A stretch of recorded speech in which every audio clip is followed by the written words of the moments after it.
Alright, so we're just rolling on to day number 3, I think this is. So, took a little bit of a break, got the bike up on the lift. Need to do some more stuff to the bike just to get it in running condition. Can't remember how much I covered in the last 2 videos or 2 filming sessions, but really the goal here is to just get things operational with the least amount of money as possible so that we can make sure that we can get this registered in Florida, because as you all know, the Vermont loophole is closed, so no longer able to register this through that means. The bike should be fine to get registered. I just don't want to invest a ton of money just in case that what if scenario happens where I'm unable to. So just did a little bit of a parts order before starting this video, and things arrived. So the next step here is to just kind of add on some of these extra things to get the bike running. First thing is it's just our main fuel shut off for the fuel tank. So this is the fuel valve that'll go up inside of the tank and thread in, and this will give us the ability to turn on and off the fuel and then also run a line down to the carbs. So that was something we were missing.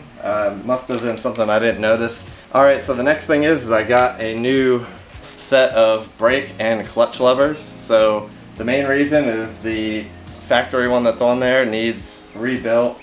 The master cylinder on that is just kind of seen better days, and so I want something quick. I just went out to Amazon and looked at some reviews on some of these, you know, kind of knockoff, probably junk brake master cylinders. These were the ones that had some of the best reviews. I just want to get the bike running, get it registered, and then from there we'll get into some of the more like stylish cafe racer parts. So brake master cylinder and clutch lever, we'll add those so that we have functionality up there on the handlebars, and have front brakes, which I have no idea, because that master cylinder up there is messed up. I have no idea if the front brakes even work. It looks like there's pads on there, and I just need to make sure that it actually functions. Next thing on the list here, so we got this clunky air box, and honestly, you know how it is, cafe racer parts, you kind of just want to get rid of some of those factory bulky areas. It'll really free up this space in the bike and just make that look really nice. So I'm gonna pull off this factory air box, get rid of the air box, and then once the air box is off, we're gonna add these cone filters. So the next thing, and probably the most important thing, because these tires are so dry rotted, is I'm gonna be taking the wheels off and replacing the front and rear tires. I did a ton of research online, and I really wanted kind of that old school look. I wasn't sure if I wanted that modern retro kind of cafe racer look, or if I wanted the straight up like old school looking tires. And I read a lot of reviews on the Firestone tires, and I read that they are terrible in the rain, terrible on anytime you hit a patch of slick road. And I was almost to the point where I was going to go straight to more of a sport bike tire and go with more of that aggressive modern retro look, until I came across these. These are a tire from Avon. They are called the Speed Masters. So if I bring this up, you can see these are the Avon Speed Masters, and they are the Mark II. So for the rear, I stayed with Avon as well, but for the rear you want to go with the Avon Speed Mileage. And so you can see here on the tire, it says Avon SM Speed Mileage, and then it's a Mark II. And then these rears are a little bit bulkier, so you get that extra traction forward that rear tire, and really like the style of these as well. Super retro look to them, modern tire compound. I'll give a review of these to see how they perform and let you know in the future videos so that you can decide whether or not these are the tires for you. I do want to mention the exhaust situation. I got those headers off, and the exhaust, it was kind of a nightmare. Those things are so rusted and so nasty, and I really was considering just cleaning them up and throwing them back on just to get the bike registered. But the more I think of it, with the same logic of putting a similar to the end goal air filter on the bike, I feel like same situation for the exhaust. I need to put a similar to what I'm going to have, and actually I think I'm just going to buy the exhaust that I wanted to get for this bike. Really the goal there is same thing. I want to tune the bike with the right air filter and the right exhaust, because changing up those things will definitely change the way the bike runs. Right now this exhaust is a 2-pipe exhaust setup, so you got 2 to 1 on 2 of the 4 cylinders, so you got 2 actual pipes hanging out the back. Alright, so enough talking, let's get to work and let's get these parts installed on the bike, and we'll get this thing one step closer to being roadworthy.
At the end of the last video, I was trying to put on the rear tire.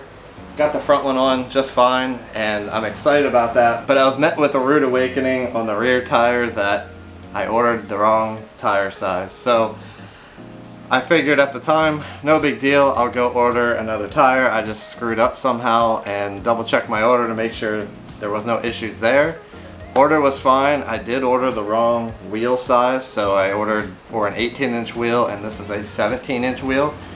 The front is a 19, so you can see that there's definitely a 2-inch difference on just the wheel diameter, and they make up for that in the difference in the tire sidewall height. So in general, that was kind of a bummer. Don't always trust your Google searches, double check the wheel. I could have just came out here and read the wheel or read the tire size and got the right one, but instead I just relied on Google. So my bad, lesson learned. Double check your wheel size, double check your current tire size, and order accordingly. So the problem I ran into once I started looking for the right tire is the Avon tires just did not come in many options for 17-inch wheel size, or at least there isn't any in stock right now. And so I scoured every site on the internet.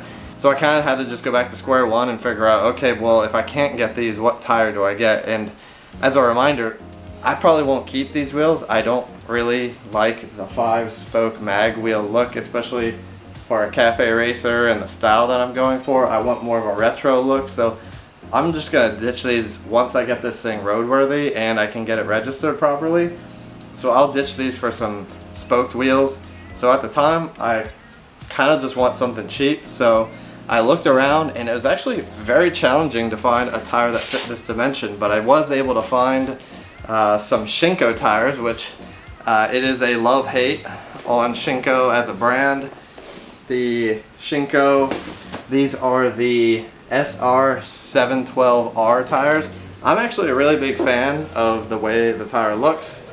It has kind of a sportier, more modern look, but also a tall sidewall here that does kind of still give it a little bit of a retro look. So I think this kind of fit the bill with the in-between. It was cheap because, like I said, I may not luck out and get spoked wheels that are the exact same tire dimensions as these, so these may only be ridden for a few months until I get this thing fully complete. So went with something cheap so that in case that happens, we're not having to just throw money away on this thing. But these Shinkos are going to be the right fit. The tire dimensions, I guess I should mention for all you CB750 owners, especially the 79, this is the 750L, not the 750K, and the difference between the K and the L is the L was the limited edition 10-year anniversary version of the bike, and I think that was the reason why the tire and wheel dimensions that I googled for this year bike were not the right ones, because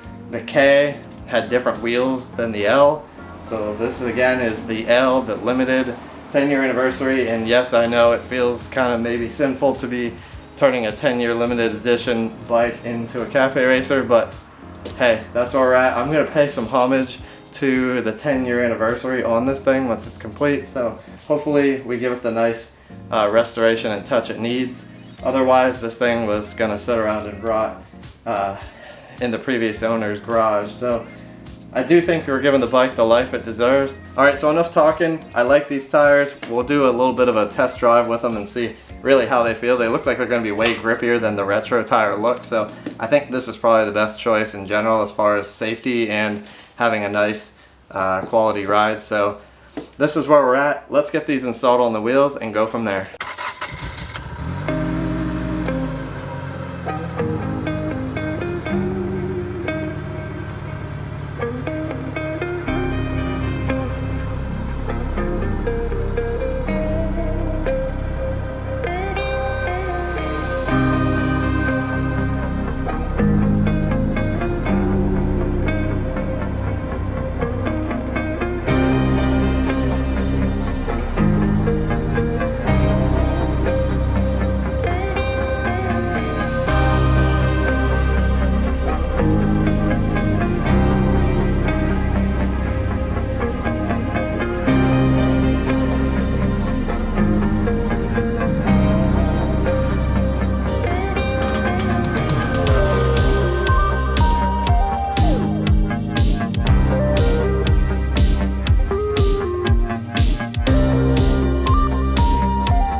Alright, so after many days, this spanned over like 3 weeks. Sorry GX people, you haven't gotten a video in a while because I've been so focused on just trying to get this done because I am hyped about it. So, no center mount stand, took that off. Not going to put that back on, it's just bulky. We got the airbox off, and we have these nice black and chrome cone filters, which I'm really digging the way that looks. It really kind of opens things up. Got the new clutch and brake lever up here. This is like an Amazon special, nothing crazy, just something cheap to get things working. We got these nice new Avon tires on the front, and then after a few attempts of getting those rear tires figured out, we've got these Shinko tires in the back, so that's looking awesome. So really all we gotta do to get this thing running is seat. I got just such a mess over here. We got seat and gas tank and exhaust. Next video we'll be having our exhaust arrive, and I'll do an install on that. We'll get these carbs tuned up with that new exhaust, get the tank and seat on. So then at that point we should be ready to try to get this thing registered. That is the goal here. As a reminder, we got a bill of sale, and I want to see what the process is for Florida to get this bike registered.